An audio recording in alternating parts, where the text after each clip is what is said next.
다 함께 사도신경으로 신앙 고백 드립니다. 나는 전능하신 아버지 하나님 천지의 창조주를 믿습니다. 나는 그의 유일하신 아들 우리 주 예수 그리스도를 믿습니다.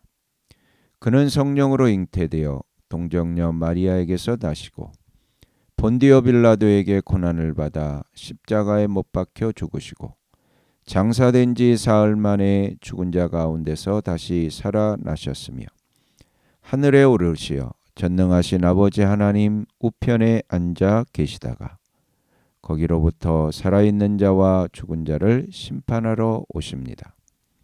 나는 성령을 믿으며 거룩한 공교회와 성도의 교제와 죄를 용서받는 것과 몸의 부활과 영생을 믿습니다. 아멘. 다 함께 화면에 있는 찬양 드립니다.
다 함께 화면에 있는 말씀 봉독하겠습니다.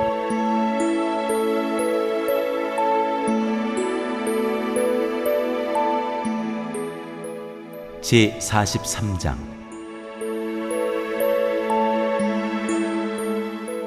형들이 베냐민을 데리고 이집트로 가다.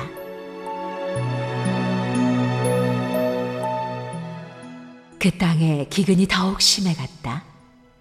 그들이 이집트에서 가지고 온 곡식이 다 떨어졌을 때에 아버지가 아들들에게 말하였다. 다시 가서 먹거리를 조금 더 사오너라. 유다가 아버지에게 말하였다. 그 사람이 우리에게 엄하게 경고하면서 너희가 막내 아우를 데리고 오지 않으면 다시는 나의 얼굴을 못 볼 것이다 하고 말하였습니다. 우리가 막내를 데리고 함께 가게 아버지께서 허락하여 주시면 다시 가서 아버지께서 잡수실 것을 사오겠습니다. 그러나 아버지께서 막내를 보낼 수 없다고 하시면 우리는 갈 수 없습니다. 그분이 우리에게 말하기를 너희가 막내 아우를 데리고 오지 않으면 다시는 나의 얼굴을 못 볼 것이다 하였기 때문입니다. 이스라엘이 자식들을 탓하였다. 어찌하려고 너희는 아우가 있다는 말을 그 사람에게 해서 나를 이렇게도 괴롭히느냐? 그들이 대답하였다. 그 사람은 우리와 우리 가족에 관하여서 낱낱이 캐물었습니다. 너희 아버지가 살아계시냐 하고 묻기도 하고 또 다른 형제가 더 있느냐 하고 묻기도 하였습니다. 우리는 그저 그가 묻는 대로 대답하였을 뿐입니다. 그가 우리의 아우를 그리로 데리고 오라고 말할 것이라고는 상상도 하지 못하였습니다. 유다가 아버지 이스라엘에게 말하였다. 제가 막내를 데리고 가게 해주십시오. 그러면 우리가 곧 떠나겠습니다. 그렇게 하여야 우리도 아버지도 우리의 어린 것들도 죽지 않고 살 수 있을 것입니다. 제가 그 아이의 안전을 책임지겠습니다. 아버지께서는 그 아이에 대해서는 저에게 책임을 물어주십시오. 제가 그 아이를 아버지께로 다시 데리고 와서 아버지 앞에 세우지 못한다면 그 죄를 제가 평생 달게 받겠습니다. 우리가 이렇게 머뭇거리고 있지 않았으면 벌써 2번도 더 다녀왔을 것입니다. 아버지 이스라엘이 아들들에게 말하였다. 꼭 그렇게 해야만 한다면 이렇게 하도록 하여라. 이 땅에서 나는 것 가운데 가장 좋은 토산물을 너희 그릇에 담아가지고 가서 그 사람에게 선물로 드리도록 하여라. 유향과 꿀을 얼마쯤 담고 향품과 모략과 유향나무 열매와 감복숭아를 담아라. 돈도 2배를 가지고 가거라. 너희 자루 아귀에 담겨 돌아온 돈은 되돌려 주어야 한다. 아마도 그것은 실수였을 것이다. 너희 아우를 데리고 어서 그 사람에게로 가거라. 너희들이 그 사람 앞에 설 때 전능하신 하나님이 그 사람을 감동시키셔서 너희에게 자비를 베풀게 해주시기를 빌 뿐이다. 그가 거기에 남아있는 아이와 베냐민도 너희와 함께 돌려보내준다면 더 바랄 것이 없겠다. 자식들을 잃게 되면 잃는 것이지 난들 어떻게 하겠느냐. 사람들은 선물을 꾸리고 돈도 갑절을 지니고 베냐민을 데리고 급히 이집트로 가서 요셉 앞에 섰다. 요셉은 베냐민이 그들과 함께 온 것을 보고서 자기 집 관리인에게 말하였다. 이 사람들을 집으로 데리고 가시오. 짐승을 잡고 밥상도 준비하시오. 이 사람들은 나와 함께 점심을 먹을 것이오. 요셉이 말한 대로 관리인이 그 사람들을 요셉의 집으로 안내하였다. 그 사람들은 요셉의 집으로 안내를 받아 들어가면서 겁이 났다. 그들은 지난번에 여기에 왔을 적에 우리가 낸 돈이 알지도 못하는 사이에 우리의 자루 속에 담겨서 되돌아왔는데 그 돈 때문에 우리가 이리로 끌려온다. 그 일로 그가 우리에게 달려들어서 우리의 나귀를 빼앗고 우리를 노예로 삼으려는 것이 틀림없다 하고 걱정하였다. 그래서 그들은 요셉의 집 문 앞에 이르렀을 때에 요셉의 집 관리인에게 가서 물었다. 우리는 지난번에 여기에서 곡식을 사간 일이 있습니다. 하룻밤 묵어갈 곳에 이르러서 자루를 풀다가 우리가 치른 돈이 액수 그대로 우리 각자의 자루 아귀 안에 고스란히 들어있는 것을 보았습니다. 그래서 우리가 그것을 다시 가지고 왔습니다. 또 우리는 곡식을 살 돈도 따로 더 가지고 왔습니다. 우리는 누가 그 돈을 우리의 자루 속에 넣었는지 모릅니다. 그 관리인이 말하였다. 그동안 별거 없으셨습니까? 걱정하지 마십시오. 댁들을 돌보시는 하나님, 댁들의 조상을 돌보신 그 하나님이 그 자루에 보물을 넣어주신 것입니다. 나는 댁들이 낸 돈을 받았습니다. 이렇게 말하면서 관리인은 시므온을 그들에게로 데리고 왔다. 관리인은 그 사람들을 요셉의 집 안으로 안내하고서 발 씻을 물도 주고 그들이 끌고 온 나귀에게도 먹이를 주었다. 그들은 거기에서 점심을 먹게 된다는 말을 들었으므로 정오에 올 요셉을 기다리면서 장만해 온 선물을 정돈하고 있었다. 요셉이 집으로 오니 그들은 집 안으로 가지고 들어온 선물을 요셉 앞에 내놓고 땅에 엎드려 절을 하였다. 요셉은 그들의 안부를 묻고 난 다음에 전에 그들이 나에게 말한 그 연세 많으신 아버지도 안녕하시오. 그분이 아직도 살아계시오 하고 물었다. 그들은 총리 어른의 종인 소인들의 아버지는 지금도 살아있고 평안합니다 하고 대답하면서 몸을 굽혀서 절을 하였다. 요셉이 둘러보다가 자기의 친어머니의 아들 친동생 베냐민을 보면서 이 아이가 지난번에 그대들이 나에게 말한 바로 그 막내 아우요 하고 물었다. 그러면서 그는 귀엽구나. 하나님이 너에게 복 주시기를 빈다 하고 말하였다.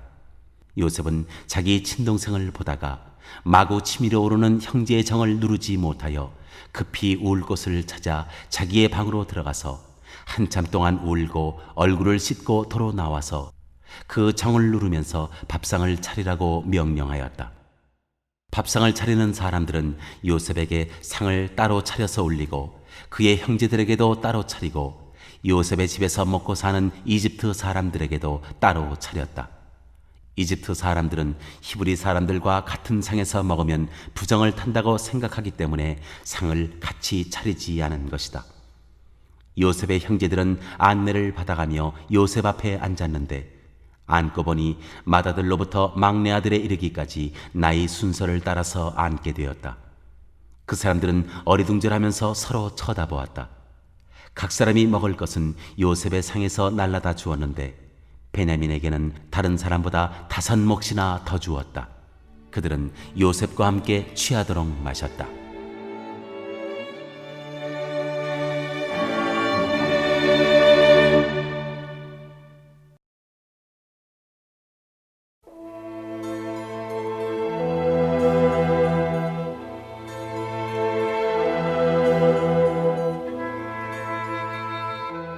제44장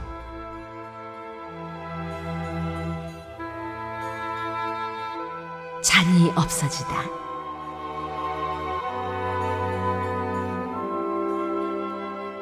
요셉이 집 관리인에게 명령하였다. 저 사람들이 가지고 갈 수 있을 만큼 많이 자루에 곡식을 담으시오. 그들이 가지고 온 돈도 각 사람의 자루 아귀에 넣으시오. 그리고 어린아이의 자루에다가는 곡식값으로 가지고 온 돈과 내가 쓰는 은잔을 함께 넣으시오. 관리인은 요셉이 명령한 대로 하였다. 다음 날 동이틀 무렵에 그들은 나귀를 이끌고 길을 나섰다. 그들이 아직 그 성읍에서 얼마 가지 않았을 때에 요셉이 자기 집 관리인에게 말하였다. 빨리 저 사람들의 뒤를 쫓아가시오. 그들을 따라잡거든 그들에게 너희는 왜 선을 악으로 갚느냐? 어찌하려고 은잔을 훔쳐가느냐? 그것은 우리 주인께서 마실 때에 쓰는 잔이요 점을 치실 때에 쓰는 잔인 줄 몰랐느냐? 너희가 이런 일을 저지르다니 매우 고약하구나 하고 호통을 치시오. 관리인이 그들을 따라잡고서 요셉이 시킨 말을 그들에게 그대로 하면서 호통을 쳤다. 그러자 그들이 그에게 말하였다. 어찌하여 그런 말씀을 하십니까? 소인들 가운데는 그런 일을 저지를 사람이 하나도 없습니다. 지난번 자루 아귀에서 나온 돈을 되돌려 드리려고 가나안 땅에서 여기까지 가지고 오지 않았습니까? 그런데 어떻게 우리가 그대의 상전댁에 있는 은이나 금을 훔친다는 말입니까? 소인들 가운데서 어느 누구에게서라도 그것이 나오면 그를 죽여도 좋습니다. 그리고 나머지 우리는 주인의 종이 되겠습니다. 그가 말하였다. 그렇다면 좋소. 당신들이 말한 대로 합시다. 그러나 누구에게서든지 그것이 나오면 그 사람만이 우리 주인의 종이 되고 당신들 나머지 사람들에게는 죄가 없소. 그들은 얼른 각자의 자루를 땅에 내려놓고서 풀었다. 관리인이 맏아들의 자루부터 시작하여 막내 아들의 자루까지 뒤지니 그 잔이 베냐민의 자루에서 나왔다. 이것을 보자 그들은 슬픔이 북받쳐서 옷을 찢고 울면서 저마다 나귀의 짐을 다시 싣고 성으로 되돌아갔다. 유다와 그의 형제들이 요셉의 집에 이르니 요셉이 아직 거기에 있었다. 그들이 요셉 앞에 나아가서 땅에 엎드리자 요셉이 호통을 쳤다. 당신들이 어찌하여 이런 일을 저질렀소? 나 같은 사람이 점을 쳐서 물건을 찾는 줄을 당신들은 몰랐소? 유다가 대답하였다. 우리가 주인 어른께 무슨 할 말이 있겠습니까? 무슨 변명을 할 수 있겠습니까? 어찌 우리의 죄 없음을 밝힐 수 있겠습니까? 하나님이 소인들의 죄를 들추어 내셨으니 우리와 이 잔을 가지고 간 아이가 모두 주인 어른의 종이 되겠습니다. 요셉이 말하였다. 그렇게까지 할 것은 없어. 이 잔을 가지고 있다가 들킨 그 사람만 나의 종이 되고 나머지는 평안히 당신들의 아버지께로 돌아가시오.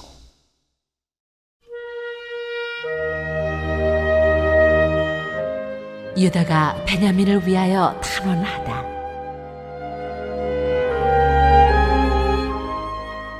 유다가 그에게 가까이 가서 간청하였다. 이 종이 주인 어른께 감히 한 말씀 드리는 것을 용서하여 주시기 바랍니다. 어른께서는 바로와 꽃 같은 분이시니 이 종에게 너무 노여워하지 마시기 바랍니다. 이전에 어른께서는 종들에게 아버지나 아우가 있느냐고 물으셨습니다. 그때 종들은 늙은 아버지가 있고 그가 늙음하게 얻은 아들 하나가 있는데 그 아이와 한 어머니에게서 난 그의 친형은 죽고 그 아이만 있기 때문에 아버지가 그 아이를 무척이나 사랑한다고 말씀드렸습니다. 그때 어른께서는 종들에게 말씀하시기를 어른께서 그 아이를 직접 만나보시겠다고 데리고 오라고 하셨습니다. 그래서 종들이 어른께 그 아이는 제 아버지를 떠날 수 없으며 그 아이가 아버지 곁을 떠나면 아버지가 돌아가실 것이라고 말씀드렸습니다. 그러나 어른께서는 이 종들에게 그 막내 아우를 데리고 오지 않으면 어른의 얼굴을 다시는 못 볼 것이라고 말씀하셨습니다. 그래서 종들은 어른의 종인 저희 아버지에게 가서 어른께서 하신 말씀을 다 전하였습니다. 얼마 뒤에 종들의 아버지가 종들에게 다시 가서 먹거리를 조금 사오라고 하였습니다만 종들은 막내 아우를 우리와 함께 보내시면 가겠지만 그렇지 않으면 갈 수도 없고 그분 얼굴을 뵐 수도 없다고 말했습니다. 그러나 어른의 종인 소인의 아버지는 이 종들에게 너희도 알지 않느냐? 이 아이의 어머니가 낳은 자식이 둘 뿐인데 한 아이는 나가더니 돌아오지 않는다. 사나운 짐승에게 변을 당한 것이 틀림없다. 그 뒤로 나는 그 아이를 볼 수 없다. 그런데 너희가 이 아이마저 나에게서 데리고 갔다가 이 아이마저 변을 당하기라도 하면 어찌하겠느냐? 너희는 백발이 성성한 이 늙은 아버지가 슬퍼하며 죽어가는 꼴을 보겠다는 거냐 하고 걱정하였습니다. 아버지의 목숨과 이 아이의 목숨이 이렇게 얽혀 있습니다.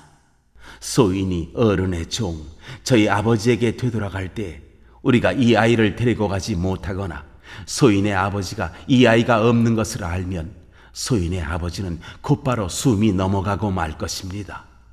일이 이렇게 되면 어른의 종들은 결국 백발이 성성한 아버지를 슬퍼하며 돌아가시도록 만든 꼴이 되고 맙니다. 어른의 종인 제가 소인의 아버지에게 그 아이를 안전하게 다시 데리고 오겠다는 책임을 지고 나섰습니다. 만일 이 아이를 아버지에게 다시 데리고 돌아가지 못하면 소인이 아버지 앞에서 평생 그 죄를 달게 받겠다고 다짐하고 왔습니다. 그러니 저 아이 대신에 소인을 주인 어른의 종으로 삼아 여기에 머물러 있게 해주시고 저 아이는 그의 형들과 함께 돌려보내 주시기를 바랍니다. 저 아이 없이 제가 어떻게 아버지의 얼굴을 뵙겠습니까? 그럴 수는 없습니다. 저희 아버지에게 닥칠 불행을 제가 참아 볼 수 없습니다.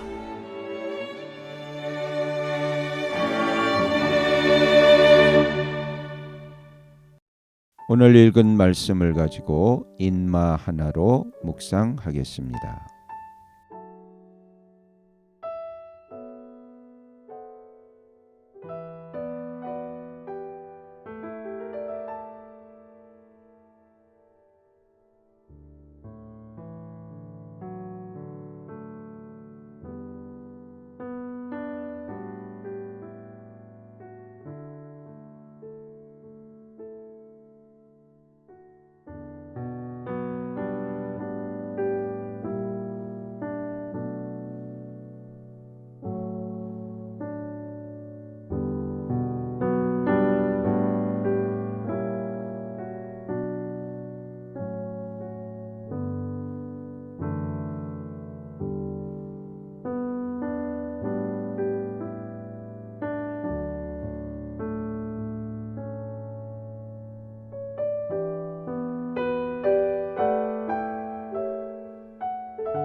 오늘 묵상한 말씀을 가지고 기억에 남는 말씀 한 절을 적어보고 또 감사한 일을 한 가지 이상씩 적어보겠습니다.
오늘 묵상한 말씀을 가지고 기도하고 대통령과 위정자와 나라 민족을 위하여 교회와 환우와 우리 베스트 가족 구원을 위하여 우리 새암교회의 진로를 위하여 선교사님을 위하여 세계 복음화를 위하여 포세븐의 비전 이루심을 위하여 우리 다 함께 기도합니다.